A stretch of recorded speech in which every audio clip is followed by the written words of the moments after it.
Pessoal, muito boa noite a todos. Salão de Estudos, Centro Espírita Vinhas do Senhor aqui em Pouso Alegre. A todos que estão nos acompanhando através das redes sociais, sintam-se como se estivessem aqui presentes conosco. E já de início, como o nosso hábito requer, como as nossas necessidades pedem, é imperiosa aquela atitude nossa de buscarmos um equilíbrio maior através da prece, através daquele momento em que nós buscamos uma melhor sintonia com os bons espíritos que estão aqui perto de nós. De início, é sempre muito importante agradecermos tudo o que temos. Agradecermos o corpo, agradecermos a casa, agradecermos a comida do dia a dia, a oportunidade do trabalho, a oportunidade de ter uma família, todas as coisas boas e todos aqueles desafios que ora se apresentam na nossa existência.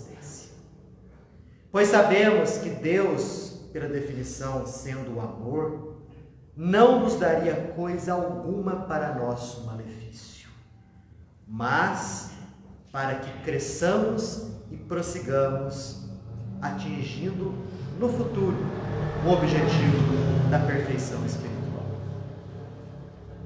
Então nós somos muito agradecidos por tudo que temos, pela própria chance que estamos tendo na presente encarnação de travarmos contato com a doutrina libertadora que é o Espiritismo. Também, lado a lado ali a questão do agradecimento, nós temos o pedido. O pedido para que tenhamos toda a força necessária para bem seguirmos na nossa existência. Que tenhamos a esperança em nós de dias melhores. Que saibamos enxergar as pessoas que estão ao nosso redor, bem como as situações que ora se desenham em nossa vida, como oportunidades de aprendizado e de crescimento espiritual. Saibamos enxergar tudo, todos, com os olhos do Espírito, sem as limitações que a matéria nos dá. E assim, podemos ter a certeza que a vida ficará mais leve de ser conduzida, pois estaremos seguindo com um propósito benfeitor, qual é de aprender sempre para desenvolvermos as qualidades e assim atingirmos a perfeição, que é o nosso objetivo maior. Jesus, nosso Mestre, nos abençoe sempre. Que assim seja. Pessoal, capítulo de número 5, livro Libertação, autoria do Espírito André Luiz, psicografia do nosso querido Francisco Cândido Xavier. Quem está acompanhando conosco viu o capítulo 4, que falou a respeito daquela cidade estranha, em que André Luiz, juntamente com Eloy e o mentor Cúbio, ora se encontravam. Uma cidade localizada nas trevas, e André Luiz descreve muito bem isso no capítulo de número 4. O objetivo deles ali era travar contato com um dos chefões daquela cidade, chamado de Gregório. A própria questão do livro se chamar Libertação vem daí. Seria a libertação de Gregório das ilusões do mal, ao mesmo tempo em que a, entre aspas, vítima de Gregório, chamada Margarida, que se situava encarnada aqui na Terra, também seria libertada das garras da obsessão espiritual. Nós estamos aí com André Luiz e seus dois amigos nessa cidade. Eles já haviam travado contato com Gregório, haviam sido colocados num quartinho escuro, uma espécie de prisão momentânea, para dali horas depois eles passarem por uma operação seletiva. Operações seletivas, aliás, é o título desse capítulo de número 5. Logo depois disso, aí sim eles vão travar um contato mais intenso com o sacerdote Gregório. Nunca é demais repetir. Tudo isso que a gente está lendo aqui agora está acontecendo na realidade espiritual. Nada até aqui situa-se no plano material. Bom, André Luiz mesmo fala que depois de longas horas naquele quartinho escuro, em que eles pouco conversaram, desenvolvendo ali meditações e preces, chegaram ali alguns guardas, e esses guardas conduziram os três a um edifício que André Luiz classifica aqui como sendo de singulares e curiosas proporções. Era um palácio em formato de hexágono, com torres compridas erguendo-se nele. E André Luiz fala que naquele salão, aliás, naquele palácio, muitos salões existiam e eram consagrados a serviços estranhos. Estava à noite e os arredores daquele edifício, bem como a parte interna dele, estavam iluminados por tochas, por archotes, que dava àquele edifício uma característica desagradável de incêndio. Imaginem bem, vocês olhando ali uma paisagem onde está tudo escuro, ergue-se um palácio monumental, escuro também, e ao redor dele várias tochas, e dentro dele as janelinhas sendo iluminadas por tochas também. Bonito. Tenham ideia mais ou menos de como é essa figura, essa construção. Construam isso na imaginação de vocês. Foi o que André Luiz viu e estava descrevendo. E ele fala, sob a custódia daqueles guardas, eram 4 guardas, eles penetraram um recinto, uma sala enorme. E naquela sala existiam também algumas outras pessoas que iam passar por essas operações seletivas. Estava um grupinho de 3 ali, o André Luiz, o Eloy, o Rúbio, mas algumas outras pessoas que também ali se encontravam, umas poucas dezenas, no edifício de largas proporções. Dentro ali, eles estavam em um salão. Moços e velhos, homens e mulheres, aí se misturavam em relativo silêncio.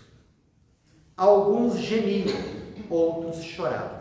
E André Luiz reparou, era a totalidade de pessoas que estavam ali, eram indivíduos profundamente doentes.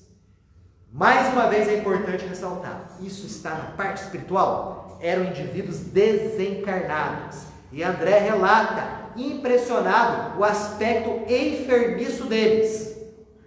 Então já eram pessoas mortas, só que o corpo espiritual deles, que sobrevive à morte orgânica, apresentava-se em lastimáveis condições. Mostrava o corpo espiritual deles a mesma opacidade do corpo físico. Não era um corpo espiritual diáfano, meio que transparente, luminoso, né? Mas a mesma opacidade do corpo físico que ora nós temos aqui. Os estigmas da velhice, da moléstia e do desencanto que perseguem a todos nós na experiência humana, lá estavam intactos. Então, mais uma vez aqui ressalta-se aquela lição de que a morte não é aquele banho renovador. O indivíduo, ao desencarnar, dependendo do estado mental dele, dependendo do estado emocional dele, irá ter um corpo espiritual do mesmo jeitinho que tinha o seu corpo físico ao desencarnar aqui na Terra. Ou até pior, em piores condições. Então, imaginemos a cena. O medo controlava os mais desesperados, porque o silêncio caía abafante. Alguns servidores da casa, em trajes característicos, pegavam aquela pequena quantidade de pessoas que ali estavam e separavam em grupos. E André Luiz achou aquilo lá bem interessante. Poxa, por que será que esses servidores da casa estão pegando esse pessoal todo que está aqui com a gente e separando eles em pequenos grupos? Gúbio, que é o mentor ali, já sabia de tudo que estava acontecendo, explica. Ó, pessoal, nós estamos aqui a presenciar uma cerimônia que acontece todas as semanas. Nessa cerimônia, nós temos ali julgamentos. E esses julgamentos são feitos por juízes implacáveis, que são aqueles que controlam essa cidade. O que vocês estão vendo aqui, essa separação em pequenos grupos, essa separação acontece com base nas irradiações magnéticas de cada um. Pessoas que detinham a aura, que é aquela luminosidade que está presente ao redor do corpo, semelhante, eram separados em grupos. Quem fazia esse trabalho de separação de pessoas que tinham uma luminosidade semelhante eram alguns servidores daquela casa. Quem eram esses servidores? Gúbio fala que eram técnicos especializados na identificação de males numerosos através das cores que a aura apresentava. Então, olha só como que as trevas são organizadas. Então, aquelas pessoas ali que faziam a separação eram técnicos especializados. Uai, gente, se eles eram técnicos especializados, é porque eles passaram por um treinamento. Passaram ali por lições, por aulas, a fim de adquirirem essa capacidade de olhar aí a aura dos desencarnados, ver as cores e separar os desencarnados em grupos, de acordo com a luminosidade da aura, né? Felizmente, os três ali da nossa historinha, o André, o Eloy e o Gúbio, os três ficaram ali, porque eles eram diferentes dos outros. Eles eram indivíduos provenientes de nosso lar, que é uma colônia espiritual situada acima. Não estavam apresentando aqueles estigmas da desencarnação, não eram almas desequilibradas. Automaticamente, a cor da aura deles era mais ou menos igual. Então, os três ficaram ali juntinhos, né? Enquanto os outros separados em outros grupos. Aí André pergunta, ô Gúbio, todos esses espíritos que a gente está vendo aqui, eles vieram aqui forçosamente, foram trazidos aqui na base da força? Gúbio responde o seguinte: sim, André, cada mente vive na companhia que elege. Gente, copia e cola essa frase na tua cabeça. Cada mente vive na companhia que elege. As tuas companhias, sejam elas encarnadas ou desencarnadas, estão em afinidade com o seu tipo mental, com aquilo que você costuma pensar com maior frequência, com maior intensidade. Nós atraímos as pessoas para a nossa vida, e sob o ponto de vista espiritual não tem como escapar disso. Às vezes você está numa família onde pessoas dos mais diversos níveis se encontram, reunidas ali por necessidades kármicas. Então ali você vai ver pessoas que têm talvez diferentes níveis espirituais, alguns melhores, outros piores. Sob o ponto de vista espiritual, isso não acontece. Sob o ponto de vista espiritual, você vai ter uma companhia, como diz Paulo de Tarso na Bíblia, uma nuvem de testemunhas que estão ali, né? São os espíritos amigos, os espíritos familiares, os espíritos simpáticos, que se afinizam com o teu modo de pensar. Isso daí é lei, não tem como fugir, não tem como escapar disso. E Gúbio continua: semelhante princípio prevalece para quem está dentro ou fora da carne, desencarnado ou encarnado. É imperioso reconhecer, porém, André, que a grande maioria dessas almas se encontram nessa cidade aqui, não porque foram trazidas à força, mas por questão de afinidade, devido a forças de atração. Ou seja, o sujeito desencarnava desequilibrado. Todos nós sabemos que emitimos energias com o nosso pensar, com o nosso sentir, Isso gera uma camada ao nosso redor chamada de aura, e semelhante atrai semelhante. É outra lei. Então, desencarnei. Vou para qual local? Você vai para o local com o qual você se identifica magneticamente. O que o Gubbio falou aqui. Devido à força de atração, boa parte desse pessoal que você está vendo aqui, ó, vai atrair para cá. Incapazes de perceber a presença dos benfeitores espirituais. Porque alguém pode estar pensando, nossa, como que Deus é ruim, né? Olha só, o sujeito desencarna, né?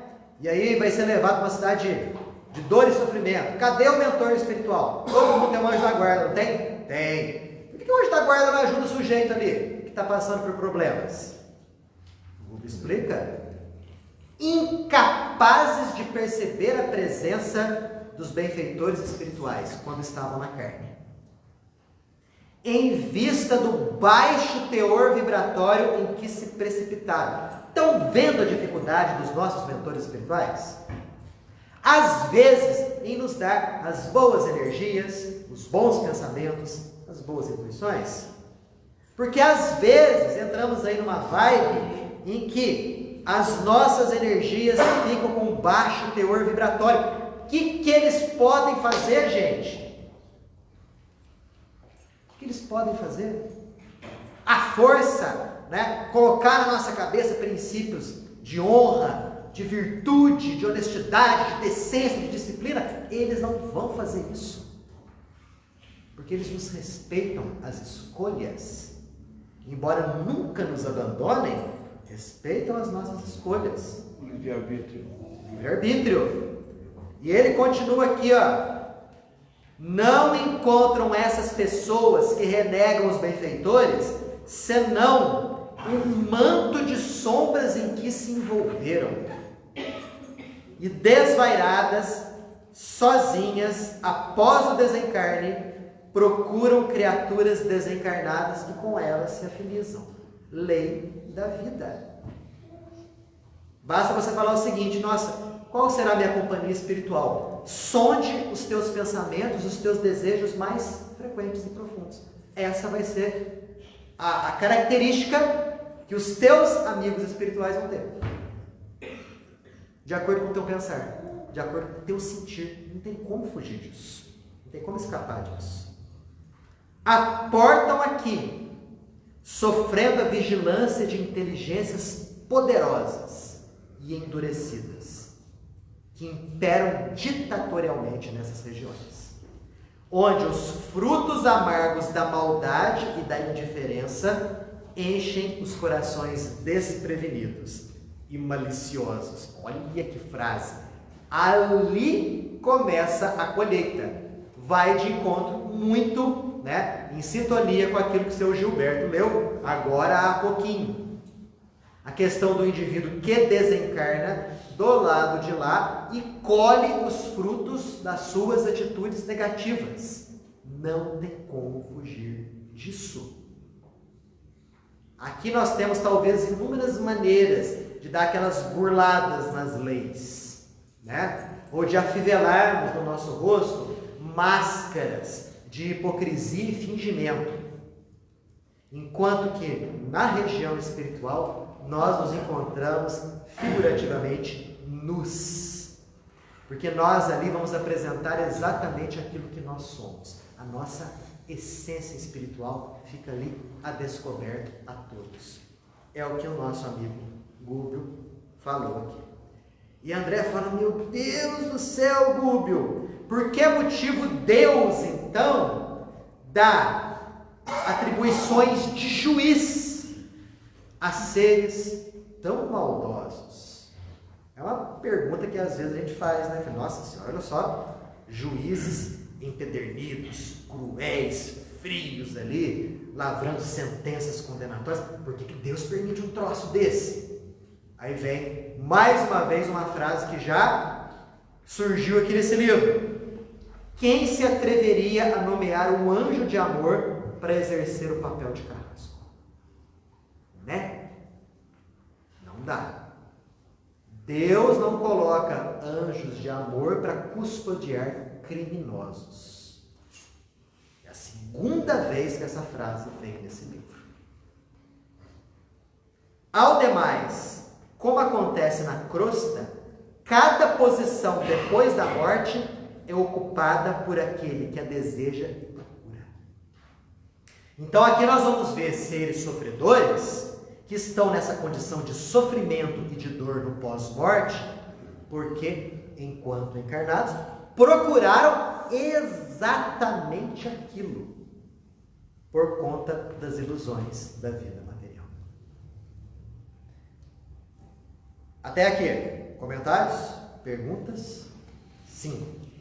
Explica novamente a situação do anjo. O anjo bom, ele não pode ser anjo da guarda dos perversos? Não, todos esses aqui, eles têm um benfeitor espiritual. Sim. É óbvio que eles têm. E esse benfeitor espiritual nunca se desliga deles.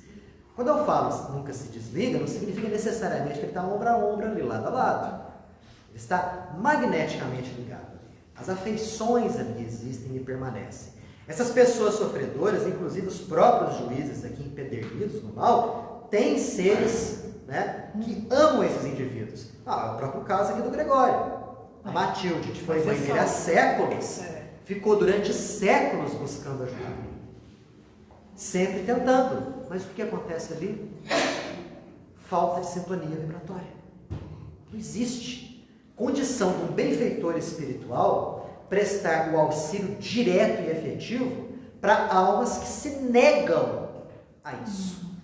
Porque através da indiferença, através da maldade, através do egoísmo, essas pessoas se blindam da influência benfeitora.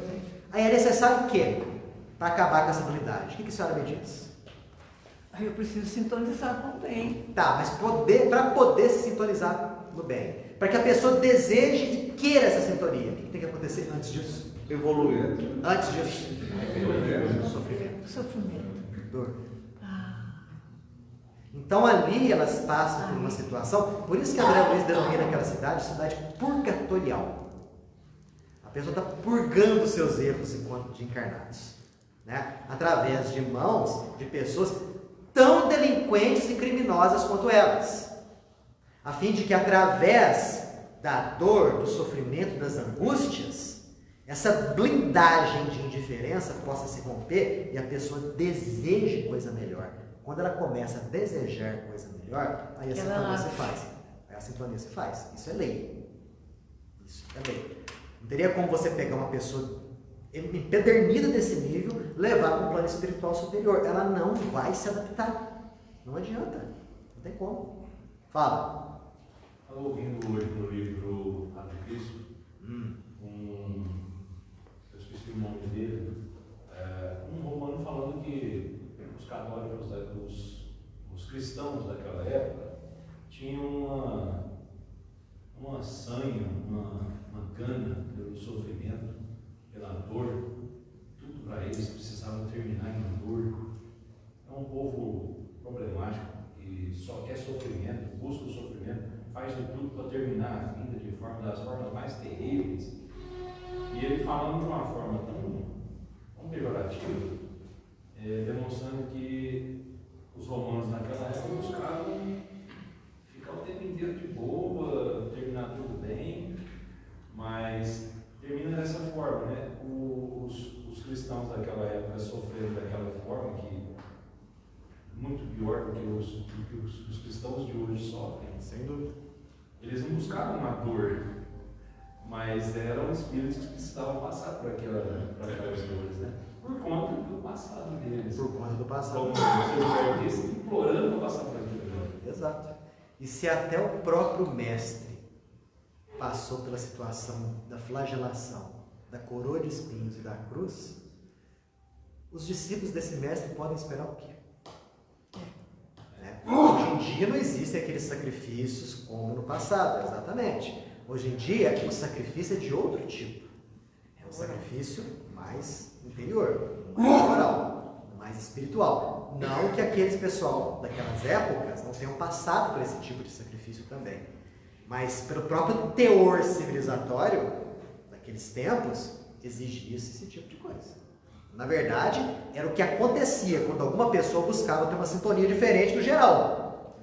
Era o que acontecia. Ok? Continuando aqui, ó. Palavrões eram desferidos desrespeitosamente, a esmo. E como que era aquele salão? À frente de vasta tribuna vazia. Então existia ali uma tribuna, né? Vazia, não tinha ninguém lá. E sob as galerias laterais abarrotadas de povo, compacta multidão se amontoava irreverente. Então imaginemos a cena. Aquelas pessoas que iam ser julgadas em grupinhos separados, guardas vigiando e falando palavrões, xingando, sendo irônicos, debochados e agressivos. Naquele vasto salão, uma tribuna ali na frente, vazia, arquibancada de um lado, arquibancada do outro, e o povão nessas arquibancadas, naquela balbúrdia toda, né? Quem estava naquelas arquibancadas? O pessoal daquela cidade. E a gente viu a qualidade do pessoal daquela cidade. Tá, vamos lá. Imaginemos a cena.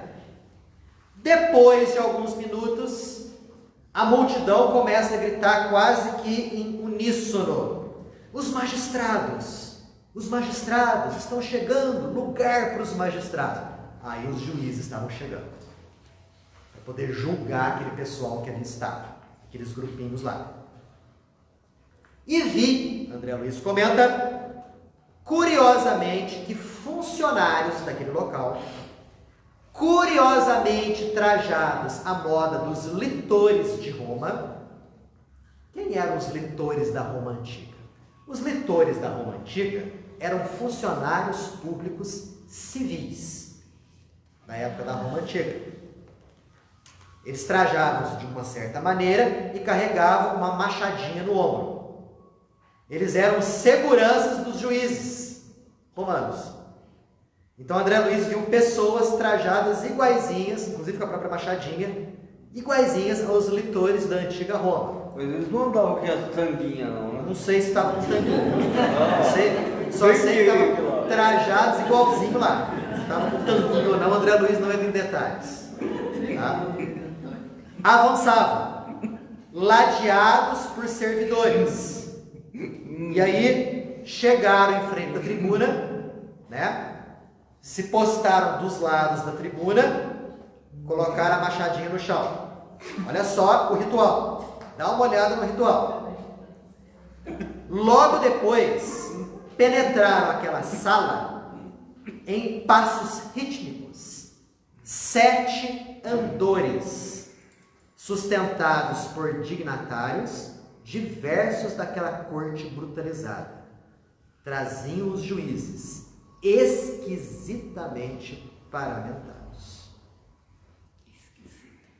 E André Luiz fala, nossa, que solenidade religiosa estranha que é essa. Então, depois dos litores entraram 7 indivíduos. Esses 7 indivíduos estavam em andores.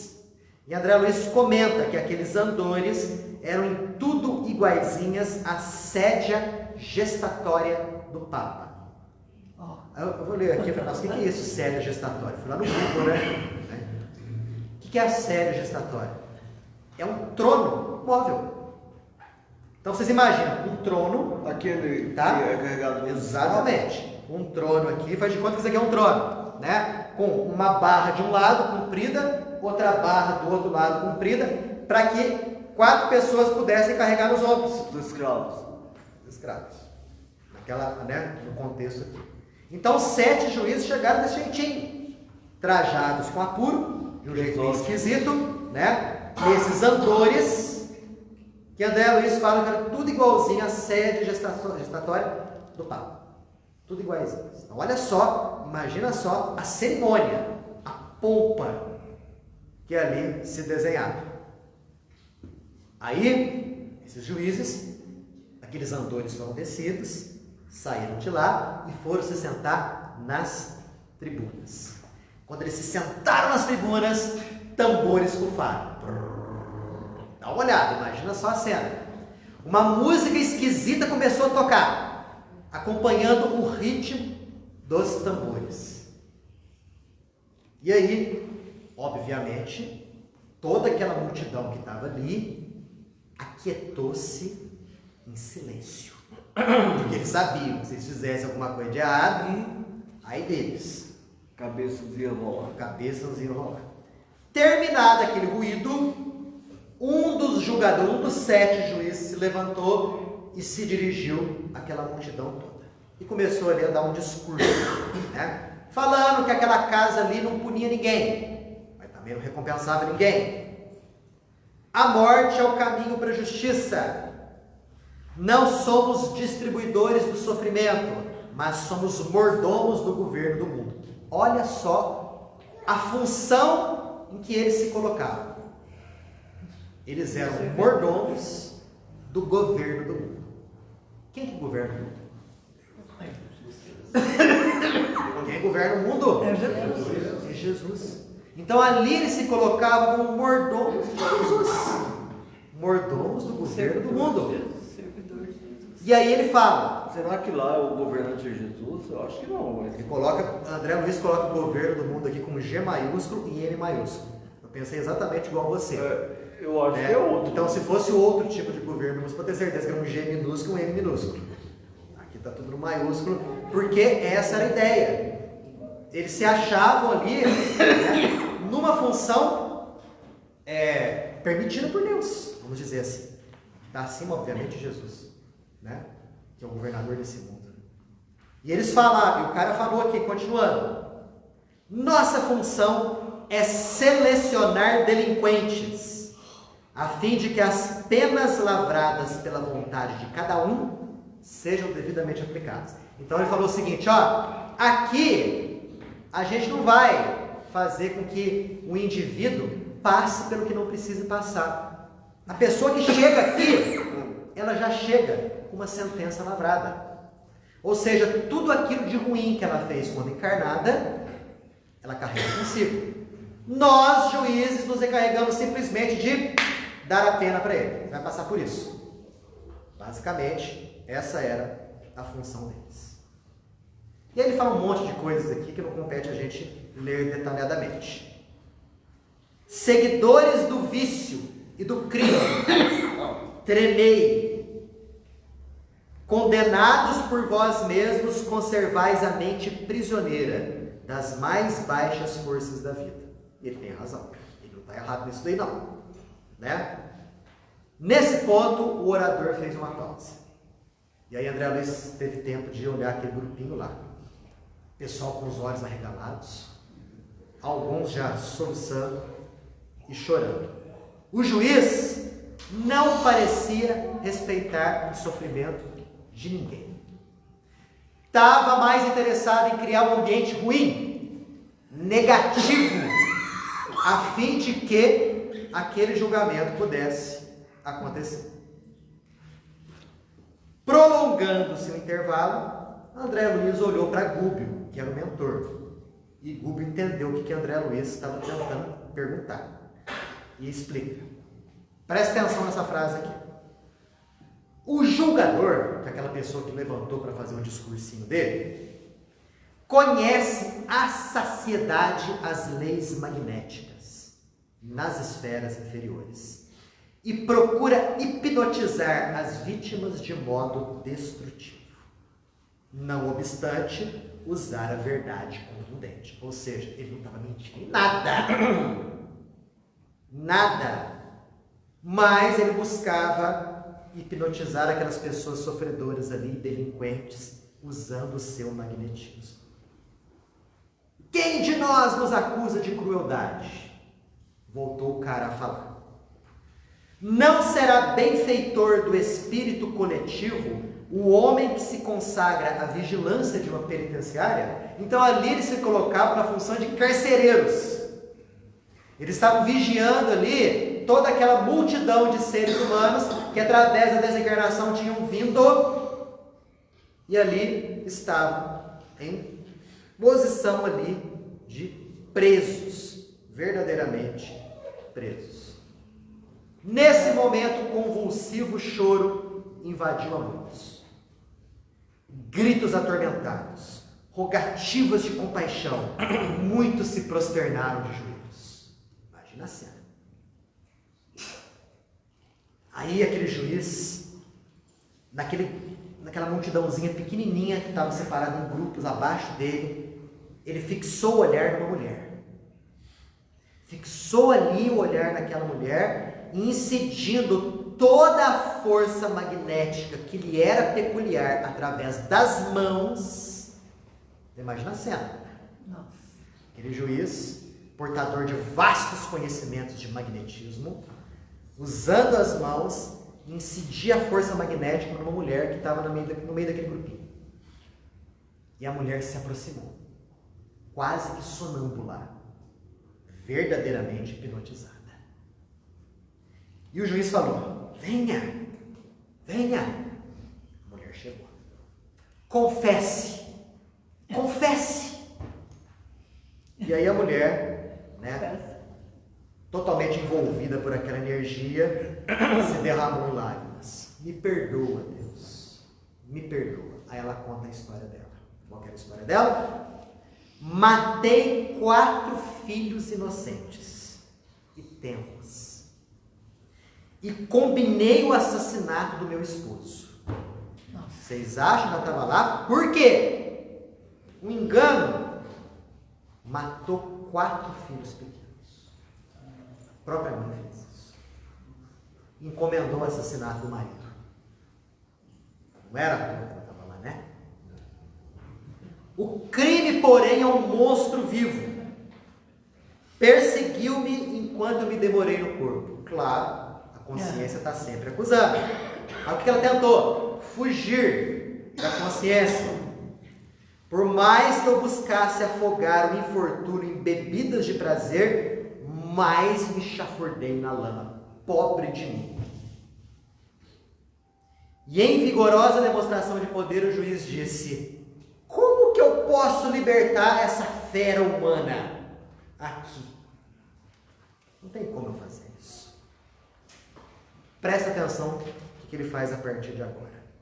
Em seguida, fixando sobre ela as irradiações que lhe emanavam do terrível olhar, quer dizer, do olhar dele saía energia.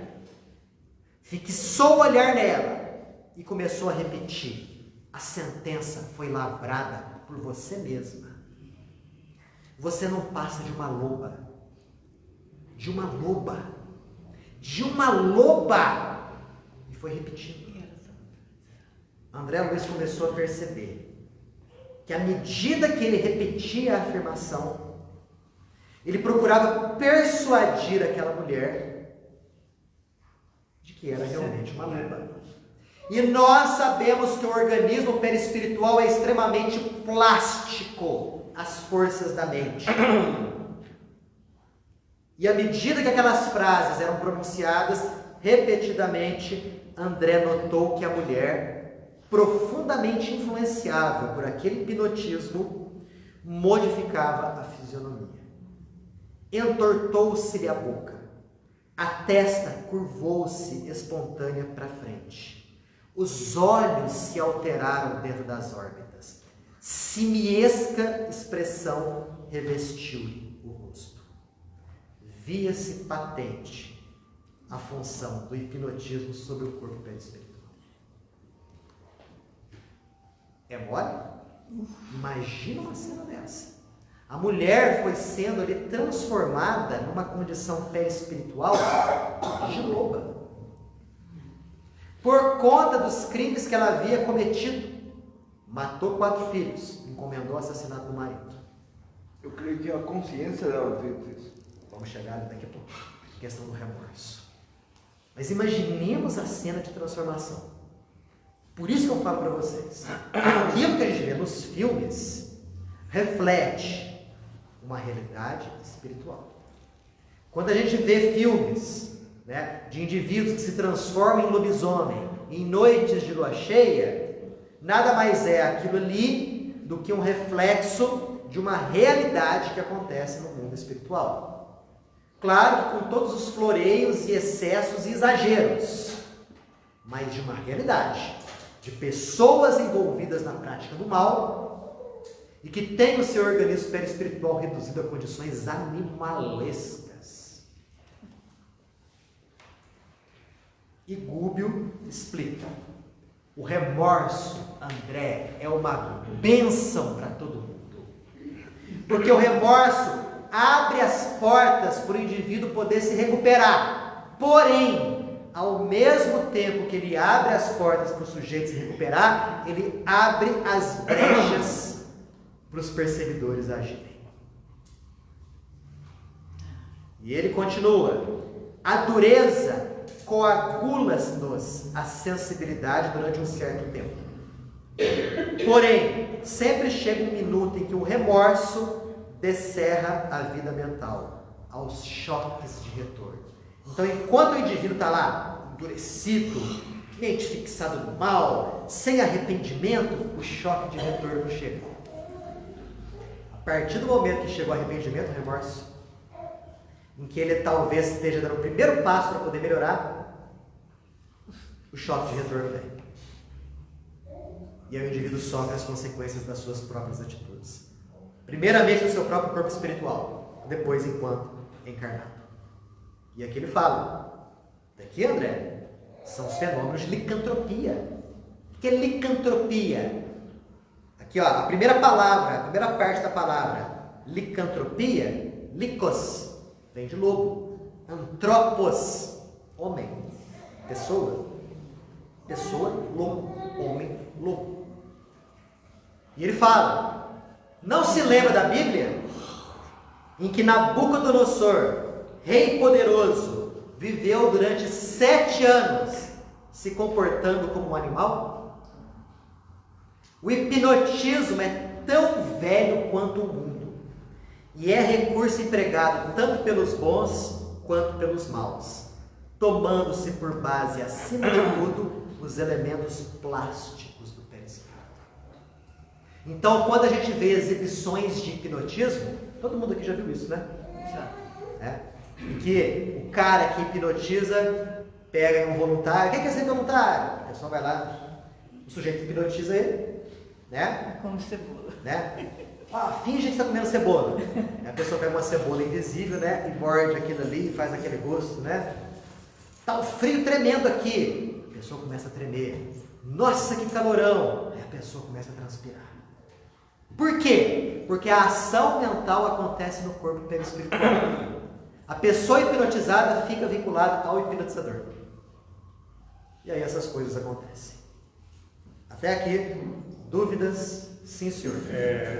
Esse sistema em que a pessoa sente no plano espiritual, não seria como se fosse uma hipnose de regressão da sua própria evolução mental, nominal, seja, ele vai voltar, não sei se a um estado animal. Vamos dizer o seguinte, organicamente falando, fisiologicamente falando, a pessoa regride a níveis inferiores de evolução. Embora ela não deixe de ser uma pessoa, um ser humano, com todas as conquistas de um ser humano. Só a forma regride. Espiritualmente falando, ele é um espírito humano. Então, ele não vai se tornar um lobo, no sentido estrito da palavra, mas a sua forma espiritual, sem sombra de dúvida. E ele pode até viver como tal durante largo número de anos. No livro dos dragões, tem um momento em que eles fazem a retirada de um espírito de dentro de uma carcaça de uma forma animalesca como essa. Uma mulher estava lá dentro. Então ela foi transformando tudo ao redor dela, chegar aqui no ponto. Mas lá dentro tinha um perispírito feminino, em péssimas condições. Exato, isso também pode acontecer. Não tenhamos dúvida disso.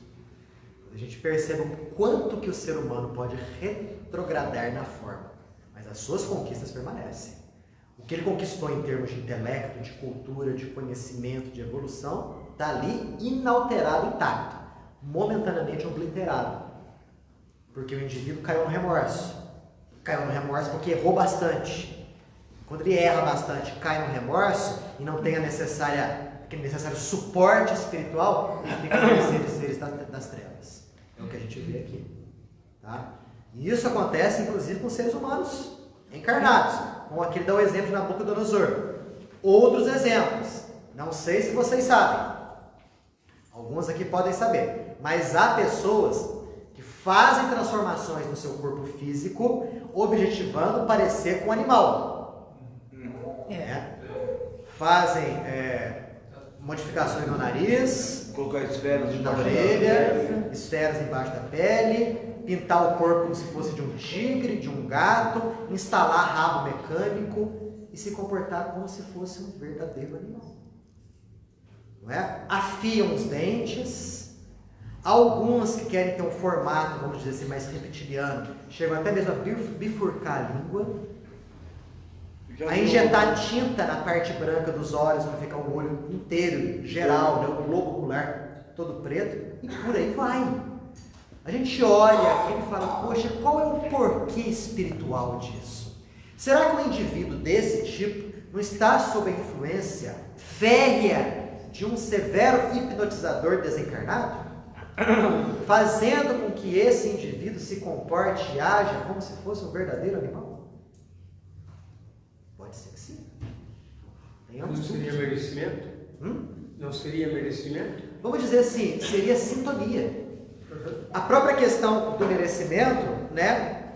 André pergunta, dessa mulher que virou loba, essa irmã infortunada vai permanecer dessa maneira? Desse jeito aqui? Olha o que Google responde. Ela não passaria por esta humilhação se não a merecesse. Olha o que o mentor falou, hein? Aqui a gente podia imaginar o mentor falando assim, nossa, pobre coitado, né? Coitadinha, está passando por isso mesmo. Não, está passando por isso, por essa humilhação que ela merece passar. E ele continua, além disso, ela se adaptou às energias do juízo cruel. Se ela fez isso, ela também pode esforçar-se intimamente, renovar a vida mental para o bem e afeiçoar-se à boa influência dos benfeitores espirituais, que nunca faltam nesses locais aqui. Tudo, André, se resume a problema de sintonia. Perceberam o que ele disse aqui? Do mesmo modo que ela se sintonizou ao pensamento do juiz ruim, porque ela realmente errou muito, ela pode decidir sintonizar-se com os benfeitores espirituais e escapar daquela situação. E é o que acontece. Ela vai ficar eternamente naquela forma. Chegará o momento que o resgate vai acontecer, dependendo de alguma intercessão, dependendo dela própria. E aí Google fala outra frase, né, que a gente tem que bater ali o Ctrl+C, Ctrl+V, copiar e colar. Onde colocamos o pensamento, aí se nos desenvolverá a própria vida. Olha a profundidade dessa frase.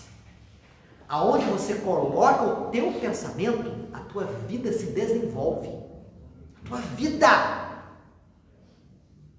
Tudo aquilo que você é, todas as ações, tudo que vai acontecer contigo, toda a sua vida, desenvolve-se aonde o teu pensamento te coloca. Estão percebendo que para a gente ficar preso, ou para a gente se libertar, tudo se resume na mudança do pensamento. E não é nada de fora para dentro. Como o mentor disse lá no primeiro capítulo, é tudo de dentro para fora. Porque é assim que a vida age e é assim que a vida é. Quando se fala que o Espiritismo é uma doutrina libertadora de consciências, é porque o Espiritismo nos coloca a chave da nossa libertação, mostrando, meu filho, o caminho é esse. As tuas responsabilidades são essas. Siga esse caminho. Por isso que talvez seja tão difícil seguir os preceitos espíritas. Porque ao contrário das outras respeitáveis religiões, que colocam poderes fictícios em seres dotados de, entre aspas, poder, aqui no Espiritismo isso não existe. Hierarquia. Não existe uma hierarquia, não existem bênçãos mágicas, não existem modos de apagar erros e pecados. Aqui somos nós conosco. Não tem negociação. Um ajudando o outro, um estendendo a mão ao outro, um auxiliando o outro, uma verdadeira solidariedade. Mas como dizia Jesus, a cada um segundo as suas obras. Como dizia Jesus, que cada um pegue a sua cruz e negue-se a si mesmo. E me siga. Não é? Está faltando pouco tempo aí, mais coisas a gente vai ter que comentar. Vamos deixar essas mais coisas para comentar semana que vem. Tá? Semana que vem vai ter materialização ali também. Eu achei isso interessantíssimo. Lá vai ter gente materializando. E eu pensei Nesse mesmo palácio? Nesse mesmo palácio. Surge uma nuvem, não sei de onde. Deus não explica detalhadamente, não. E aquela nuvem começa a tomar um formato humano. 3 pessoas surgem daquela nuvem. A gente fala o seguinte, poxa, então materializar é alguém que está numa posição superior para alguém que está numa posição inferior. Mas, gente, está acontecendo isso no plano espiritual inferior. E quem materializou ali não foi ninguém bonzinho também, não. De onde que eles vieram? O André, pelo menos até aqui, não explica pra gente. Ok? Semana que vem continuamos. A gente agradece a todos e pedimos que Deus abençoe os seus lares, a todos aqueles que estão aqui nos ouvindo, seja presencialmente, seja através da internet, que nesse momento você possa fechar os seus olhos, você possa vibrar positivamente, você possa envolver os teus familiares em luz, a sua casa em paz, para que cresçamos em alegria e em virtude. Que assim seja. Graças a Deus.